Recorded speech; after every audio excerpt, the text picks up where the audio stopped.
With Germany being the home of the Christmas tree, the Nazis knew that their war on Christmas would not be easy. The holiday many celebrate today is as much shaped by German traditions as it is by Coca-Cola's depiction of Santa Claus. So, Hitler knew stopping the celebration would be impossible. He wanted to. Christmas was the celebration of the birth of a Jew, after all. But he could not simply remove the date from the calendar. Instead, he tried to change the calendar. The Advent calendar, that is. The tradition that had started in Germany in its modern form 30 years before would have to be changed to his needs.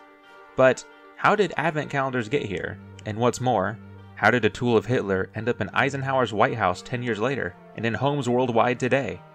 Let us explore the story of the Advent calendar.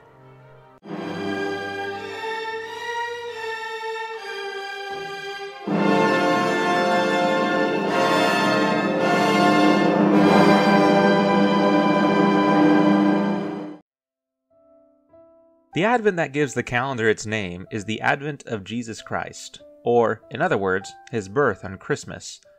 Unlike what most modern calendars suggest, the traditional Christian holiday of Advent is not always on December 1st. Advent begins on the fourth Sunday before Christmas, and early calendars reflected this by starting anywhere between November 27th and December 3rd. The countdown to Christmas was tracked in several different ways, from lighting candles that were burned every day to prescribed marks as sort of a month-long fuse, to handcrafted wooden boxes that contained a daily religious image. The first mass market calendar was produced in Bavaria in 1908 by Gerhard Lang, who standardized the calendar to its December 1st start date. He perfected the design through the 1920s, adding the 24 dated doors and highly stylized backgrounds that are common to today's calendars. The story goes that when Lang was a child, his mother would stitch cookies within a hollow box that could be unpicked one day at a time as a way to count down to Christmas.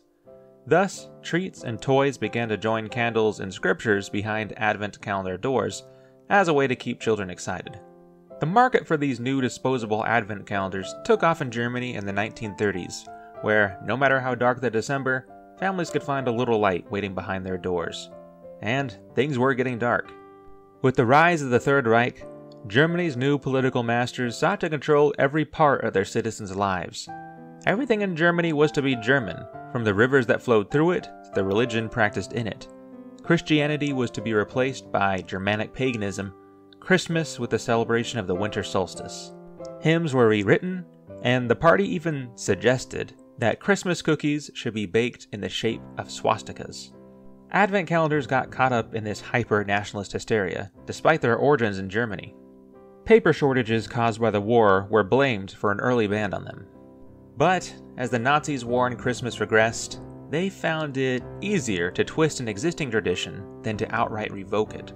The apparent paper shortages mysteriously vanished, and soon the party began to distribute its own calendars that were filled with Nazi imagery for mothers to give to their children. Planes, tanks, and submarines replaced the mistletoe and holly. Still, Christmas was rooted deeply in Germany, deeper than the freshly planted fascism. It became a form of passive resistance to bake cookies the traditional way, to beg off the winter solstice bonfires, and to refuse Hitler's attempt to bend the calendar to his will. Advent calendars returned to market after the war as one of the many ways to try to return normalcy to everyone's lives, a true German tradition and not a Nazi transplant. Little did they know that the tradition would not stay just German for long. Things changed in the 1950s when, in a picture taken from the White House, President Dwight D. Eisenhower was seen opening a calendar with his grandchildren. Suddenly, everyone wanted them. Distribution was launched across the United States and Europe, with Cadbury claiming it completed the Advent evolution by adding chocolate behind the calendar doors to their mass-produced calendars. Advent calendars have grown into a global presence, throwing off its traditional chocolatey restrictions to items as gourmet as jerky and cheese, to as fun as mini Lego sets. A department store in Britain reported over 128 designs in just one holiday season, while Saks Fifth Avenue took the quality over quantity approach, selling 18 calendars that range from $65 to $3,500. They are used for any occasion, from birthday countdowns to anniversaries, as a way to spread out the pleasure of many little gifts. And though their original Christian imagery is often forgotten, Advent calendars still bring joy to many children and adults seeking a little surprise behind every decorated door. Thank you all for watching. I hope you enjoyed it. Does your family have a tradition of Advent calendars? What's the most interesting thing you've had behind a door? Let me know in the comments, and I hope you have a good holiday season.